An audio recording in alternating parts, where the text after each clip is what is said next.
अस्सलामुअलैकुम। कैसे हैं ट्रेडर्स। काजी फॉरेक्स टिप्स में आप सबको खुश आमदीद। आज का हमारा टॉपिक इंतहाई अहम टॉपिक है। बेसिक प्राइस एक्शन का ये फाइनल लेक्चर है। जिस तरह वो कहते हैं कि समंदर को कूजे में बंद करना है, ये वैसी ही मिसाल है। इसमें आपको तमाम पिछली जो वीडियोज़ हैं उनका एक खुलासा मिलेगा और आपको बेहतरीन एंट्री पॉइंट के लिए आपको रिजेक्शन और मोमेंटम कैंडल के बारे में बताया जाएगा। तो इसका एक एक लफ्ज़ आपने सुनने में रिक्वेस्ट करूँगा कि इसको इंतहाई तवज्जो से सुने। एक बार में नहीं बल्कि 2-3 बार इसको लाजमी सुने। इसमें आप ही का फ़ायदा है। क्योंकि देखें, मैं हमेशा आपको कहता हूँ, बार बार कहता हूँ कि ट्रेडिंग को सिंपल रखें, ट्रेडिंग को सिंपल रखें। जितना आप सिंपल रखेंगे उतना ही आपको प्रॉफिट होगा। ये बात जहन में रखें। लोग कहते हैं कि फ़लाँ मेथड फ़लाँ मेथड फ़लाँ मेथड, मैं मानता हूँ होंगे प्रॉफिटेबल होंगे, मेथड्स हैं आखिर लोगों के प्रॉफिटेबल भी हैं, लेकिन जो सबसे ज़्यादा आसान और यूनिवर्सल मेथड है वो प्राइस एक्शन ही है।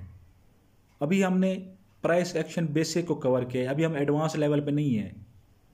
लेकिन मैं आपको बताऊंगा, मैं आपको ये साबित करके दूंगा कि अगर बेसिक प्राइस एक्शन पे ही सिर्फ काम किया जाए तो भी आप प्रॉफिटेबल हो सकते हैं।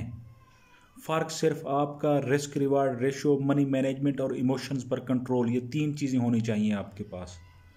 उसके बाद आप लाइन्स लगाएं, जहां भी सपोर्ट पर नज़र आ रही है लाइन लगा दें, से रेजिस्टेंस नज़र आ रही है लाइन लगा दें। रिजेक्शन और मोमेंटम कैंडल को देखें, एंट्री लें, आप फिर भी प्रॉफिट में रहेंगे। अगर आपको 50% भी इसका यानी कि 10 में से 5 प्रॉफिट हिट करती हैं, 5 स्टॉप लॉस हिट करती हैं, तो भी आप रिस्क रिवार्ड रेशो की वजह से प्रॉफिट में रहेंगे। इसीलिए मैं कहता हूँ आप लोगों को कि इसको सिंपल रखें। देखिए, अगर आप इसको कॉम्प्लिकेटेड करेंगे तो ये आपके लिए मसाइल होंगे। मैं एक कोई यानी कि आप मेथड ले लें, आप जब उसको इसके साथ प्राइस एक्शन के साथ कंपेयर करेंगे तो आप लॉस करेंगे। क्योंकि वहाँ आप देखेंगे कि भाई इस पे तो अभी सेल की एंट्री है या इस पे न्यूट्रल है और प्राइस एक्शन पे जो है ना बाई की एंट्री बन रही है। तो मैं वेट करता हूँ जब तक दोनों सेम यानी कि कंडीशन में नहीं आ जाए। जब दोनों सेम कंडीशन में आती हैं तो फिर आप एंट्री लेते हैं। तो एक तो आपकी एंट्रीज़ काफ़ी मिस होती हैं और दुनिया का कोई एक मेथड भी ऐसा नहीं है जो 100% हो। फॉरेक्स में कोई भी मेथड 100% नहीं है। जब वो भी 100% नहीं है, हो सकता है वो एसएल कर जाए। अगर वो एसएल हिट करता है तो फिर आपकी 10 एंट्रीज पहले मिस हुई, वो भी एसएल हिट हो गया। तो बजाय ऐसे मेथड्स के पीछे भागने के आप अपनी सिंपल रखें, सादा रखें। जिस मेथड को फॉलो कर रहे हैं रूल्स उसी के फॉलो करें, फिर दूसरी साइड को छोड़ दें। मैं एग्जांपल देता हूं आपको डाइवर्जेंस की या कोई किसी और चीज़ की। अगर डाइवर्जेंस पे काम कर रहे हैं उसी के रूल्स पे फोकस रखें, बाकी चीज़ों को इग्नोर कर दें। ये ना देखें कि ये तो भाई सप्लाई जोन है, ये डिमांड जोन है, या ये फलां चीज़ है, ये फलां यहाँ एंट्री नहीं बनेगी, उनको छोड़ दें। ये जो स्ट्रेटजीज है ये टेस्टिंग के बाद ही आप लोगों के सामने रखी गई हैं। इनको बैक टेस्ट किया गया है और जो बैक टेस्ट किया गया उसको सिंपल तरीका रखा गया है। वही रूल्स रखे गए हैं जो आपको बताए गए हैं, उन्हीं रूल्स पे आपने अमल करना है। अब मैं अगर पीछे कुछ दिन चलूं तो आपने देखा है कि जेपीवाई पे जो पेयर्स हैं वो एकदम से ऊपर उठे हैं और उठते ही चले गए हैं। डाइवर्जेंस फेल हुई हैं, मार्केट का हिस्सा है डाइवर्जेंस फेल। कोई डाइवर्जेंस 100% तो प्रॉफिटेबल नहीं है, फेल होती रहती है। लेकिन अगर एक स्ट्रेटजी आपकी फेल हो रही है, वहाँ पे डाइवर्जेंस फेल हो रही है, आपका एसएल हिट हो गया है और मार्केट ने दोबारा से उस रेजिस्टेंस को तोड़ के, जेपीवाई के पेयर की बात कर रहा हूँ मैं, रेजिस्टेंस को तोड़ के मार्केट दोबारा से ऊपर निकल गई है अगर, तो आप उस रेजिस्टेंस पे एंट्री लें, उसके ब्रेकआउट पे एंट्री लें। आप मोमेंटम कैंडल को देखें, एंट्री लें, आपका लॉस रिकवर होगा। लाजमी तो नहीं है कि आपने सिर्फ डाइवर्जेंस पे ही काम करना है। अकेले डाइवर्जेंस को छोड़ दें। डाइवर्जेंस इस वीक शायद नहीं, अगले वीक सारी की सारी टेक प्रॉफिट को हिट करेंगी।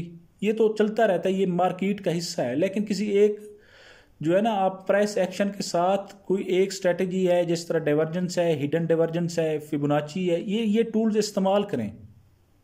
इनके इस्तेमाल से आपकी प्राइस एक्शन की जो अपना वो ग्रिप है वो मजबूत होगी, आपकी प्राइस एक्शन को अच्छा रिजल्ट मिलेगा।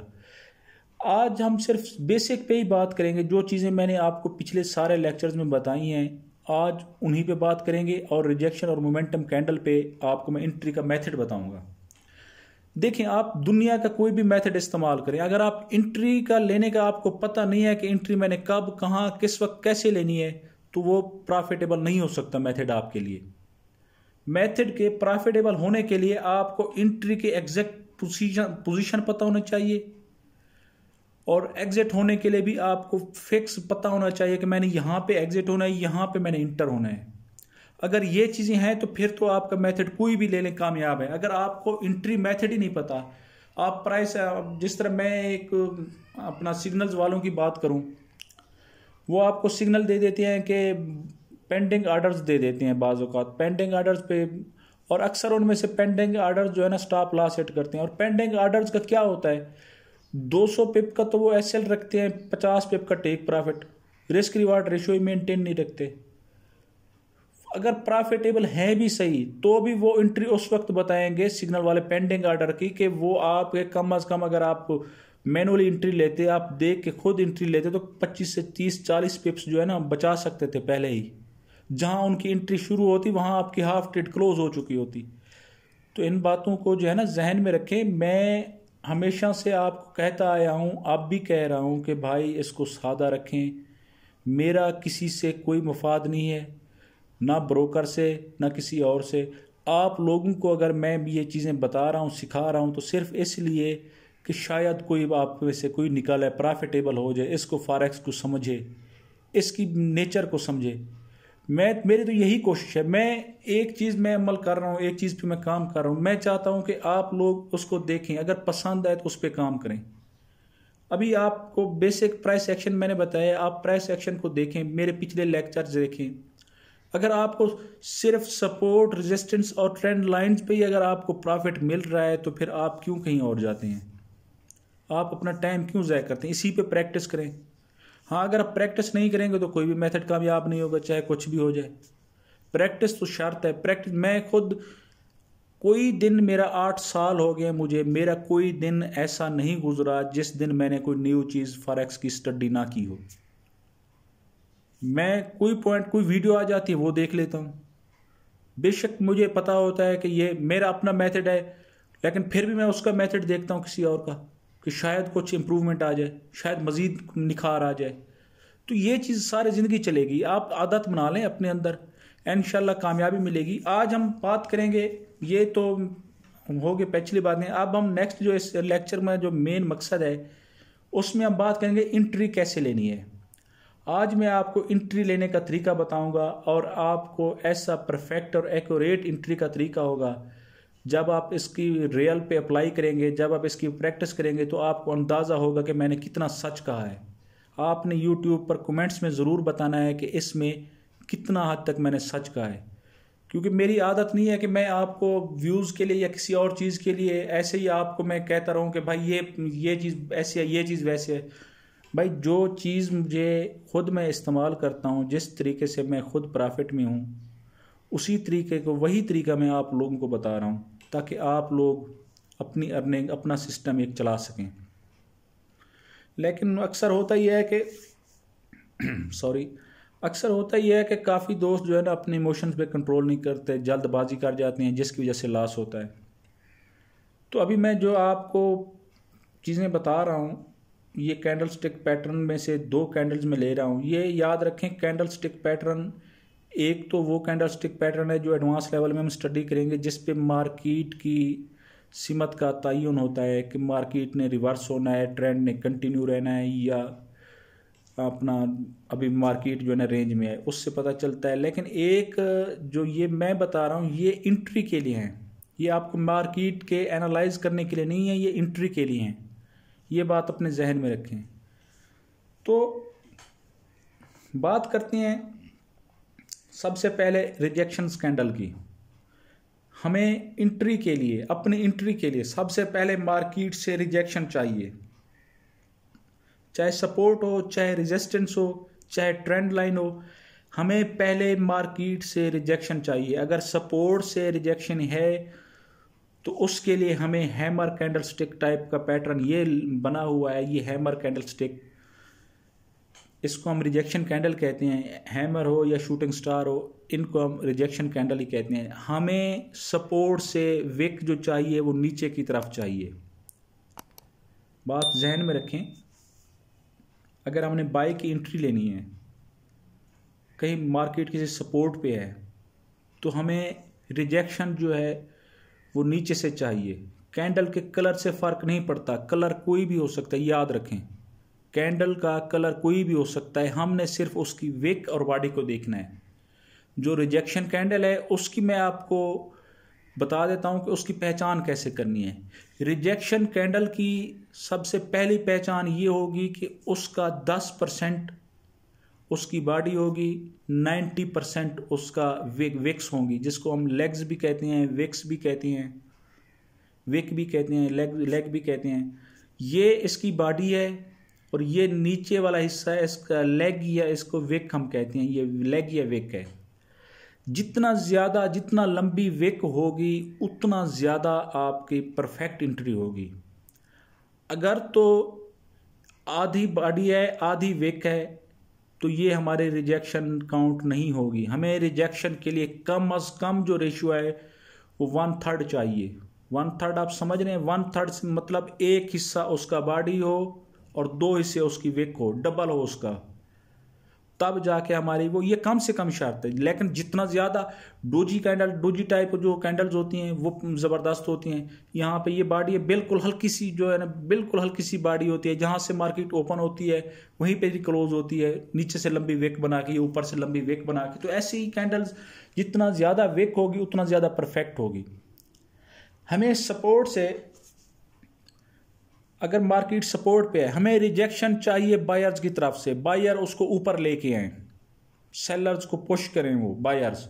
यहाँ सेलर्स ने इस कैंडल में, मार्केट नीचे आ रही थी, सेलर्स ने उसको अपना नीचे ले जाने की कोशिश की, लेकिन बायर ने उसको पुश किया, बायर उसको ऊपर लेके गए। सेलर्स यहाँ तक नीचे लेके आए लेकिन बायर्स उसको दोबारा से ऊपर लेके गए, तो मतलब बायर्स स्ट्रांग हैं।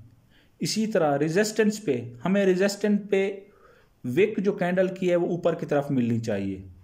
इसका क्या होगा कि सेलर्स का प्रेशर बढ़ रहा है, सेलर्स इसमें इंटर हो रहे हैं। सेलर मार्केट जो है ना बायर्स को ऊपर नहीं जाने दे रहे सेलर्स, तो सेलर्स स्ट्रांग हैं। तब हम जाके ये अपना इंटर मार्केट की पहली हमारी कंडीशन मेट होगी, हमारी पहली कंडीशन पूरी हुई यहाँ पे। अब आगे रिजेक्शन के बाद हमें मोमेंटम कैंडल चाहिए। रिजेक्शन के मैंने आपको जो है ना रूल्स बता दिए। रिजेक्शन ऐसी कैंडल होती है जिसकी एक लंबी सी लेग हो, लंबी सी विक हो, बॉडी छोटी सी हो। जितना छोटी बॉडी होगी उतना ज़्यादा परफेक्ट एंट्री होगी। लेकिन ये बात याद रखें, कभी भी 1/3 से ज़्यादा उसकी बॉडी नहीं होनी चाहिए। अगर 1/3 से बॉडी ज़्यादा है तो वो हमारी रिजेक्शन काउंट नहीं होगी। अच्छा, दूसरे नंबर पे हम आते हैं आगे मोमेंटम कैंडल की तरफ। यहाँ पर देखें एक सेटअप बना हुआ है, शायद ये क्लियर नज़र ना आए मेरे ख्याल में। हाँ, ये छोटा है, इसका रेजोल्यूशन ठीक नहीं है। चलो बहरहाल देखें इसको। यहाँ पे एक रिजेक्शन बनी, यहाँ पे मार्केट एक रेजिस्टेंस पे थी, यहाँ पे एक रिजेक्शन बनी, उसके बाद देखें मोमेंटम कैंडल बनी सेल की, और मार्केट कितना नीचे गई। हमेशा जब भी आप देखेंगे मार्केट जिस साइड पे भी सपोर्ट या रेजिस्टेंस से ऊपर या नीचे जाएगी, मोमेंटम के साथ जाएगी। मोमेंटम मतलब तेजी, मोमेंटम कहते हैं रफ्तार को, मार्केट की तेजी को, ठीक है ना। मोमेंटम, अगर मार्केट तेज है तो हमने देखना है कि मोमेंटम किस साइड पे। मैं जो आपको कहता रहता हूं कि भाई कैंडल्स के बिहेवियर को देखें। जिसने कैंडल्स के बिहेवियर को पकड़ लिया वो कामयाब हो गया फॉरेक्स में। कैंडल्स के बिहेवियर को तो आप देखें। अब यहाँ पे देखें, यहाँ पे मार्केट कितना सेल जो है ना वो नीचे आ रही है, सेलर्स कितना हैवी प्रेशर के साथ आ रहे हैं, बायर्स आए छोटी छोटी कैंडल के साथ ऊपर गए। इसका क्या मतलब है? इसका मतलब है कि मार्केट करेक्शन कर रही है। मार्केट यहाँ पे थोड़ा ऊपर जाके फिर नीचे है, क्योंकि सेलर्स का प्रेशर बना हुआ है। बाई की और सेल की कैंडल्स आपके सामने है, देख रहे हैं आप। मोमेंटम रफ्तार। अच्छा, अक्सर दोस्त क्या करते हैं, मोमेंटम कैंडल, मैंने जिस तरह रूल्स बताए कि 3 से 4 कैंडल से मोमेंटम कैंडल बड़ी होनी चाहिए। अब वो देखते हैं भाई छोटी छोटी कैंडल्स होती हैं 5-5 10-10 पेप वाली, अपना वो छोट दे दो 3-3 4-4 5-5 पेप वाली कैंडल होती हैं, उनसे जब वो आगे एक 7-8 कैंडल वाली पेप बनती है वो कहते हैं कि ये मोमेंटम कैंडल है। वो भाई मोमेंटम के पहले तारीफ को समझें। मोमेंटम का मतलब है कि तेज़ी, रफ्तार, उसकी स्पीड। अगर उस मार्केट तेज़ नहीं है, अगर वो उससे थोड़ी बड़ी कैंडल बन गई है तो इसमें क्या, उसको मोमेंटम तो हम नहीं कहेंगे। अगर वो ठीक तरह से मोमेंटम कैंडल ऐसी कैंडल होनी चाहिए जो आपको चार्ट पे बड़े क्लियर नज़र आए, पिछली कैंडल से साफ नज़र आए कि भाई आप मार्केट में यार इंटर हुए हैं, सेलर्स या बायर इंटर हुए हैं, तब जाके ये मोमेंटम बनी है। अभी आप देखें यहाँ पे इस कैंडल पे देखें, यहाँ पे रिजेक्शन मिली हमें, ऊपर से विक बनी और उसके बाद एक बीरिश कैंडल बनी और उसकी कितनी मोमेंटम आप देखें। अच्छा, ये जो मोमेंटम कैंडल होगी उसकी जो है ना 90% बॉडी होनी चाहिए, 10% विक्स, ये मिनिमम रेशियो है।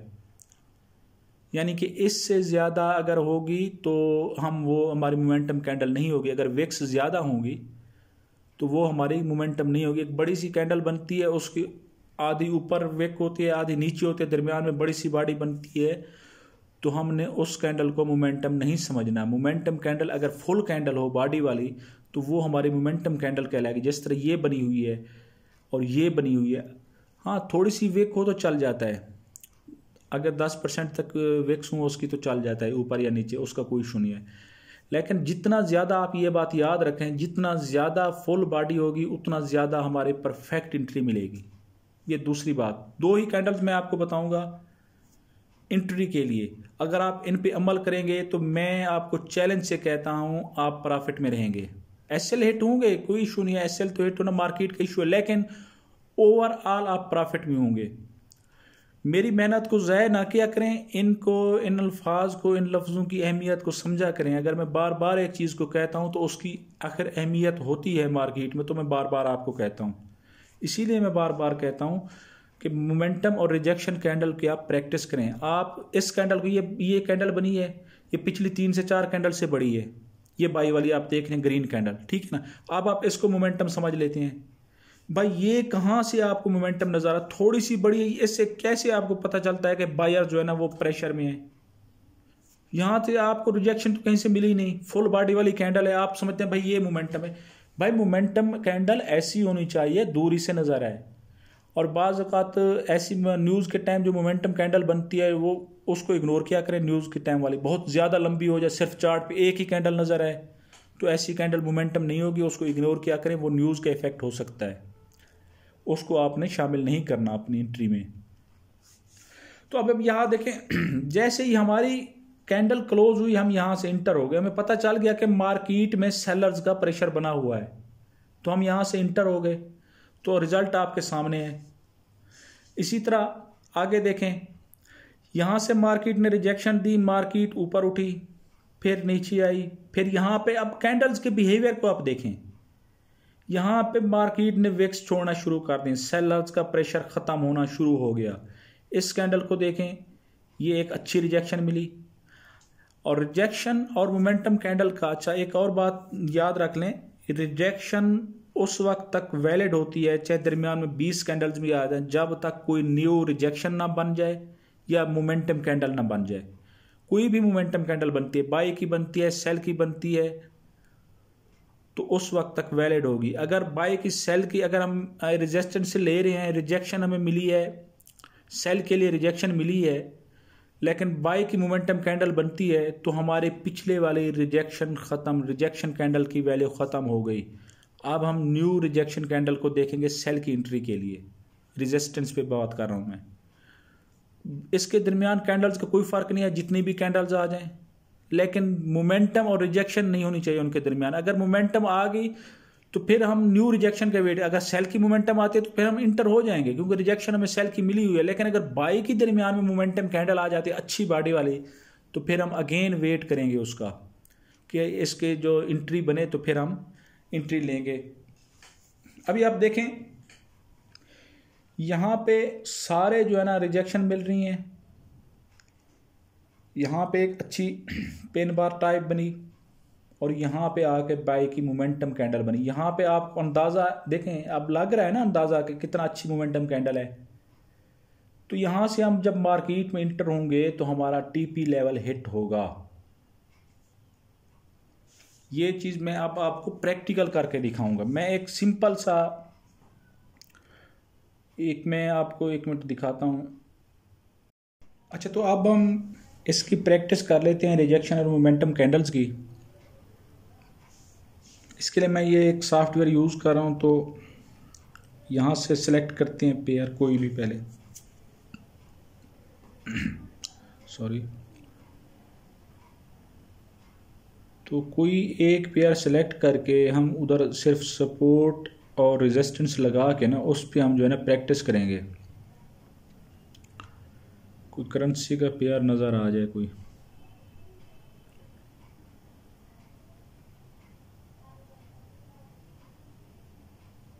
ये हाँ ठीक है, GBP USD।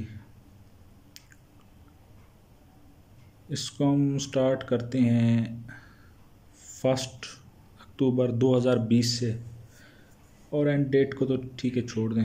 2020 का 1 अक्टूबर 2020 को हम जो है ना इसको चार्ट लेके आते हैं। अच्छा, अब ये देखें, ये चार्ट हमारे सामने ओपन है। अब हमने एनालाइज करना है मार्केट को। मैं इसको जूम आउट ज़्यादा इसलिए कर रहा हूँ क्योंकि ये 1 घंटे वाला टाइम फ्रेम है। यहाँ ऑप्शन नहीं है कि 4 घंटे वाला जो है ना वो उस पर एनालाइज करके फिर 1 घंटे वाले पे बार रिप्ले किया जाए। तो ये ऑप्शन इसमें अवेलेबल नहीं है, इसलिए मजबूरी है इसको हम जूम आउट ज़्यादा करके तो 1 आवर पे ही एनालाइज करेंगे। और एंट्री के लिए भी यही आपको मैं असल मकसद आपको समझाना है। तो यहाँ से सबसे पहले तो मैं एक रेजिस्टेंस लगा देता हूँ। ये हमारा रेजिस्टेंस लेवल बन गया एक। अच्छा, अब ये बात आपने जो है ना जहन में रखनी है कि स्ट्रांग पॉइंट वो होता है जिस पर कैंडल्स ज़्यादा देर स्टे करती हैं, बार बार कैंडल्स बनती हैं। एक बार कैंडल टच करके फिर आ गई, फिर टच करके दोबारा आ गई, वो लेवल होता है लेकिन इतना स्ट्रांग नहीं होता जितना वो लेवल स्ट्रांग होता है जिस पर मार्केट ज़्यादा देर स्टे करती है। अच्छा, एक रेजिस्टेंस भी मैं लगा देता हूँ। मार्केट अभी यहाँ पे है तो ये लेवल मुझे नज़र आ रहा है। मैं यहाँ पे इसको रेजिस्टेंस मार्क कर देता हूँ, सपोर्ट मार्क कर देता हूँ मैं। यहाँ पे मार्केट ने काफ़ी देर स्टे किया। ये लेवल एक अच्छा लेवल है। ये देखें, यहाँ पे भी टचेस मिल रही हैं, ठीक है, बार बार इसकी रिस्पेक्ट कर रहे हैं इस लेवल की। तो मैं इसको ऐसे मार्क कर देता हूँ जहाँ पे ज़्यादा कैंडल्स हमें टचेस मिल रहे हैं। ठीक है, इसको हम अब आगे लेके जाते हैं ताकि हम उसकी बैक टेस्टिंग कर सकें।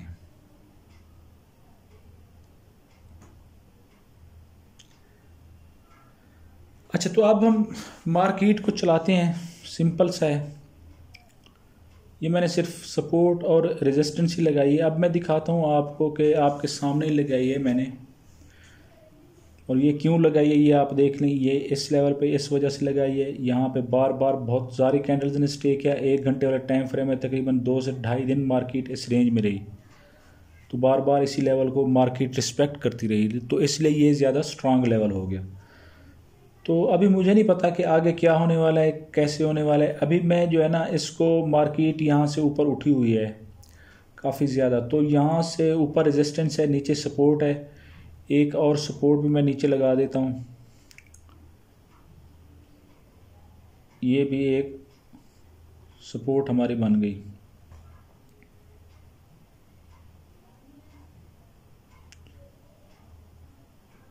तो अभी मैं इसको मार्केट को प्ले करता हूँ आगे की तरफ, तो देखते हैं। पहले मार्केट के किसी लेवल पे पहुँचने का वेट करते हैं।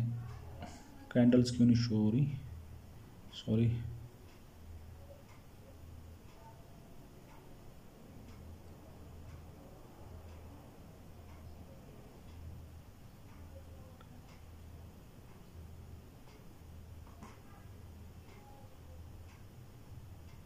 हाँ ठीक है, आ गई। तो इसको मैं थोड़ा फास्ट कर देता हूँ।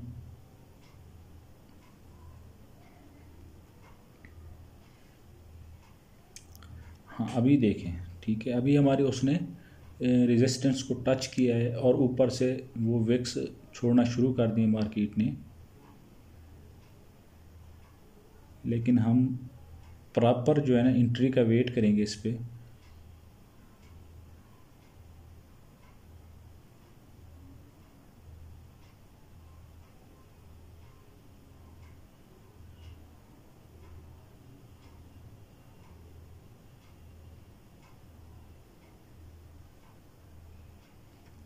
हाँ देखें, यहाँ पे हमें अब रिजेक्शन मिलना शुरू हो गई हैं। ठीक है, यहाँ पे हमने एंट्री इसलिए नहीं ली थी क्योंकि रिजेक्शन भी कुछ क्लियर नहीं थी और मोमेंटम इतना बड़ी बन गई थी, तो हम पॉसिबल नहीं था एंट्री लेना। तो यहाँ पे देखते हैं, यहाँ पे मार्केट रिजेक्शन दे रही है।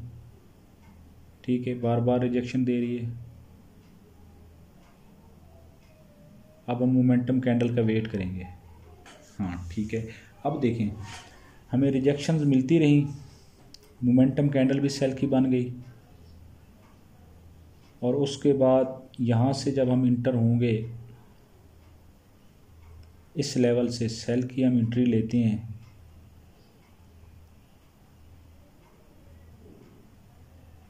तो हमारा SL इसके ऊपर हो गया। ठीक है, और टेक प्रॉफिट इसका इस लेवल तक हो गया। तकरीबन ये मेरे ख्याल में 1 से 3 की रेशो बनेगी,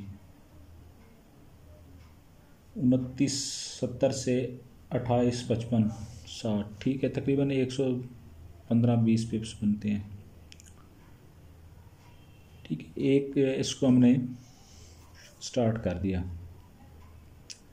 अब हम देखते हैं, ये देखें यहाँ पे आके इस कैंडल पे आके हमारा टेक प्रॉफिट जो तकरीबन 115 से 20 पिप्स का था वो हिट हुआ। तो SL हमारा छोटा बनता था। यही पावर है इसकी, अपने कैंडल स्टिक को, अपना अहमियत को समझने की। जब अच्छा अब आप यहाँ देखते हैं, आगे देखते हैं हम फिर एंट्री में कहाँ पे पॉसिबल अगर मिलती है तो कहीं पे एंट्री। हम देखें मार्केट यहाँ से ऊपर तो गई थी लेकिन हमें रिजेक्शन कैंडल नहीं मिली थी, तो हम इंटर नहीं हुए थे। इस वजह से हमने वेट किया, मार्केट दोबारा यहाँ आई। अच्छा अब यहाँ देखें विक्स उसने छोड़ना शुरू कर दिए। अब ये देखें एक टॉप क्लास जो है ना वो उसने रिजेक्शन दी है। 3-4 कैंडल जो है ना वो ऐसी रिजेक्शन वाली विक वाली बन रही हैं। तो यहाँ पे हम जो है ना मार्केट में इंटर हो सकते थे इस कैंडल के बाद। अगर हम यहाँ से इंटर होते तो हमारा जो है ना टेक प्रॉफिट यहाँ तक होता। चलो वो लेवल नहीं लगाया मैंने और स्टॉप लॉस इस के सपोर्ट के नीचे आ जाना था।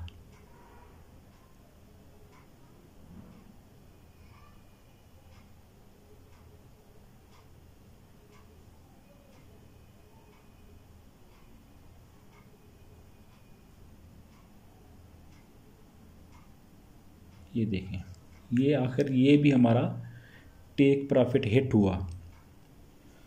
यहाँ हमने रिजेक्शंस की बेस पे एंट्री ली थी, बार बार रिजेक्शन मिली थी, 3-4 रिजेक्शन मिल गई थी। मोमेंटम कैंडल कोई अच्छी ख़ास नहीं थी, लेकिन इसकी जो है ना मोमेंटम कैंडल को मैंने इसलिए शामिल किया था क्योंकि इसकी एक तो नीचे से रिजेक्शन भी मिली हुई थी, ऊपर से बॉडी भी ज़बरदस्त किस्म की बाई की थी। तो इस वजह से मैंने इसको मोमेंटम काउंट किया और इस पर एंट्री ली, और रिज़ल्ट आपके सामने है। ये तकरीबन 80 से 90 पिप्स बनते हैं मार्केट ने फिर हिट किया। अच्छा अब हम फिर लेवल पर पहुंच गया मार्केट, इसको फिर आगे देखते हैं हम। देखें इसको मार्केट ने ब्रेक तो किया है, लेकिन जहाँ तक मुझे कोई इस पर जो है ना अच्छी ना तो रिजेक्शन उसकी नज़र आ रही है यहाँ पे उसकी ब्रेकआउट पे, ना ही कोई ब्रेकआउट की अच्छी कैंडल से हुआ है उसका। देखें ये हमारा लेवल था ना, ये इसको सम देखें इस लेवल को, तो इस पे जो ब्रेकआउट हुआ है वो ख़ास अच्छी कैंडल से नहीं हुआ। तो हम मज़ीद परफेक्ट एंट्री का वेट करेंगे कि मार्केट कहाँ पे जो है ना परफेक्ट एंट्री हमें दे। अच्छा आप देखें यहाँ पे भी एक लेवल और बन गया है हमारा, हम इस लेवल को भी मार्क कर लेते हैं ताकि अगर हमें यहाँ से कोई एंट्री मिले तो हम यहाँ से भी इंटर हो सकें मार्केट में।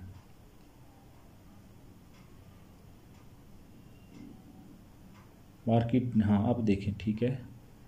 अच्छा, यहाँ पे ऊपर मार्केट गई, ऊपर उसने रिजेक्शन दी, तो हम इस लेवल को थोड़ा मज़ीद बड़ा कर लेते हैं ताकि ज़्यादा से ज़्यादा कैंडल जो है ना हमें पॉसिबल हो टचेस।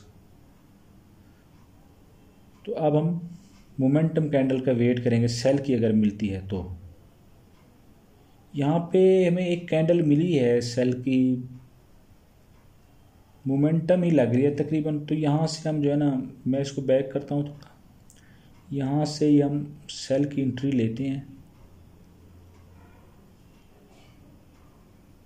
तो हमारा जो एसएल होगा वो इससे ऊपर कर दें, इसकी वेक के 5-7 पे ऊपर कर दें, और टेक प्रॉफिट जो है ना हमारा यहाँ पे एक लेवल यहाँ पे हो जाएगा, उसका डबल एक लेवल हम यहाँ पे रख देते हैं, जो एक स्ट्रांग सपोर्ट उसकी बनी हुई है उससे थोड़ा ऊपर 5 से 7 पे ऊपर रख देते हैं। तो अब हम मार्केट को प्ले करते हैं, आगे देखते हैं।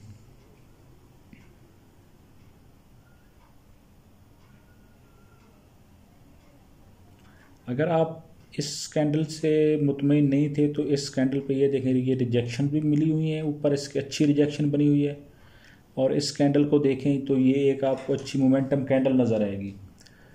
तो हम यहाँ से भी इंटर हो सकते थे। ये वो हर किसी का, क्योंकि मैंने आपको बताया कि ये सब्जेक्टिव टाइप है, तो हर किसी का एक अपना स्टाइल होता है। तो मुझे तो यही मुनासिब लगा था, क्योंकि यहाँ पे काफ़ी देर जो है ना मार्केट रुकी रही, 6-7 घंटे। उसके बाद उसमें थोड़ी मोमेंटम आई तो मैंने उसको मोमेंटम शामिल कर लिया। बहरहाल देखते हैं ये टीपी हिट होता है या एसएल हिट होता है। बहरहाल हमारे फर्स्ट लेवल जो यहाँ पे था, जो मैंने आपको बताया था, वो तो हिट हो चुका है, एक के मुकाबले में डबल, यानी कि हमारा टीपी हिट हो चुका है। तो यहाँ पे 30-45 पे हमने एंट्री ली थी और टेक प्रॉफिट रखा था 2866 पे। तो तकरीबन 200 पिप्स बनते हैं। तो ये 1 आवर वाला टाइम फ्रेम है, मैं इस पर आपको दिखा रहा हूँ। ठीक है, हम वेट करते हैं।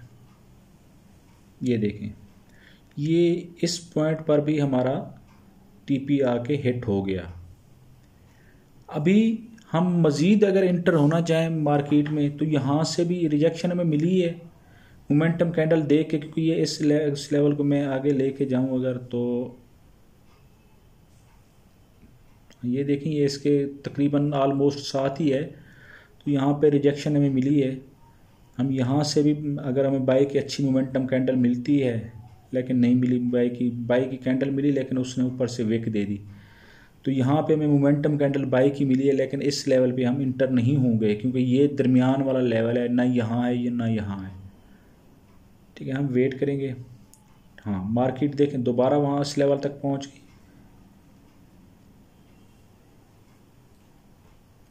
यहाँ पे अच्छी रिजेक्शन कैंडल तो बन गई है। अब हम वेट करेंगे मोमेंटम कैंडल का, कि हमें अपना सेल की मोमेंटम कैंडल मिले, क्योंकि रिजेक्शन तो रेजिस्टेंस से मिली हुई है ना, या इसको ब्रेकआउट दे। अगर ब्रेकआउट देती है तो भी हम देखेंगे उस पर। देखिए ठीक है, यहाँ पे हमें बाई की अच्छी कैंडल यहाँ भी मिली थी वैसे रिजेक्शन के साथ, लेकिन यहाँ भी हमें मिली है। तो यहाँ से हम सेल की एंट्री ले सकते हैं। जब हम यहाँ से मार्केट में इंटर होंगे तो अपना एसएल कहाँ पे रखेंगे, एसएल इस लेवल से ऊपर रखेंगे। ठीक है, और अपना टेक प्रॉफिट जो होगा हमारा वो हो जाएगा इस लेवल तक, यहाँ तक जो लेटेस्ट लेवल बना है ना वहाँ तक हम रख लेते हैं, यहाँ तक। तो इसको हम मार्केट को आगे चलाते हैं।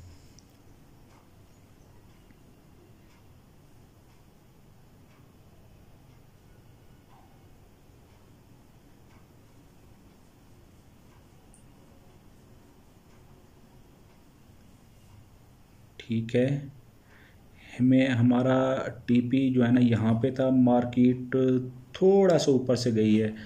तो वो तो मैंने आपको पहले ही बताया हुआ है कि मार्केट का जो है ना वो लेवल से 5 से 7 पिप जो है ना डिफरेंस रखना चाहिए। तो ये कैंडल यहाँ तक आई थी, तो इसका देख लेते हैं हम कौन सा ये था। ये यहाँ तक आई थी, ठीक है, 2876 पे, और हमारा टीपी था 2870 पे। तो ये भी हमारा टीपी इस तरह समझे हिट हुआ। वैसे हो सकता है कि मार्केट यहाँ तक है, लेकिन मैं आपको जो अपने रूल्स हैं वही बता रहा हूँ। देखें ये वैसे हिट हो गया, नेक्स्ट कैंडल पे आके ना ये हिट हो गया, लेकिन हम यहाँ भी उसको क्लोज कर सकते थे अपने टीपी को, क्योंकि हमने 5 से 7 पे ऊपर ही रखना होता है। ये देखें, अब मैंने ना तो कोई ट्रेंड लाइन लगाई है, कुछ भी नहीं किया, आपके सामने मैंने सिर्फ लेवल मार्क किए हैं कि भाई ये लेवल मुझे अच्छा लग रहा है, यहाँ पे मार्केट ने स्टे किया, लेवल लगा दिया। अब इसमें तो मैं आपको, ये मेरी अपनी यानी कि बनाई हुई तो नहीं है, ये सॉफ्टवेयर आप देख लें, उसको डाउनलोड भी कर सकते हैं। तो इस पे तो बैक डाटा है, तो मैंने आपके सामने ही वहाँ पे सपोर्ट रेजिस्टेंस लगाई हैं और सिर्फ उन पे ही मैंने आपको बताया कि कैसे ट्रेड ली जाती है।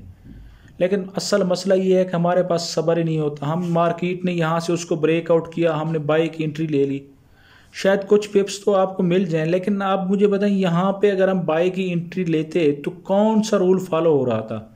भाई ब्रेकआउट अच्छी कैंडल से नहीं हुआ था, ये एक हमारा ख़त्म कन्फर्मेशन जो थी। दूसरा में यहाँ पे मार्केट कुछ देर स्टे करती है, रिजेक्शन देती, कुछ भी नहीं हुआ, ख़त्म। फिर मार्केट अगर हम जो जल्दबाज लोग होते हैं वो यहाँ से इंटर हो जाते हैं, 10 पीपी एक बार वो उनका टीपी हिट भी हो जाता है, लेकिन 10 बार ऐसे लेट होते हैं, तो इस चीज़ का क्या फ़ायदा है? फिर प्रॉपर रूल्स को फॉलो करें। अब यहाँ पे देखें, मैं यहाँ पे भी इंटर हो सकता था मार्केट में, अगर मैं जल्दबाज होता, मैं कहता कि ये मोमेंटम तो अच्छी बनी हुई है, लेकिन ये ऊपर भी वेक के नीचे भी वेक के, तकरीबन 70% तो उसके अपना बॉडी है, तो 30% वेक्स हैं। तो ऐसी कैंडल्स पे मैं कैसे भरोसा करूँ या कैसे उसको मोमेंटम कहूँ? यहाँ पे कोई रिजेक्शन कैंडल ही मुझे नहीं मिली इस रेजिस्टेंस से कि मैं उसको अपना इस स्ट्रांग लेवल समझता कि और इंटर हो जाता सेल के लिए। तो मैंने वेट किया, मार्केट देखें फिर आपके सामने ऊपर गई, यहाँ पे देखें कैसी उसने विक रिजेक्शन दी। फिर यहाँ पे इस कैंडल को देखें, अच्छी बॉडी वाली कैंडल बनी, पिछली काफ़ी कैंडल से बढ़िया, मार्केट ने काफ़ी देर स्टे भी किया है, मार्केट नीचे भी आई है, इसका मतलब यही था कि सेल होना है।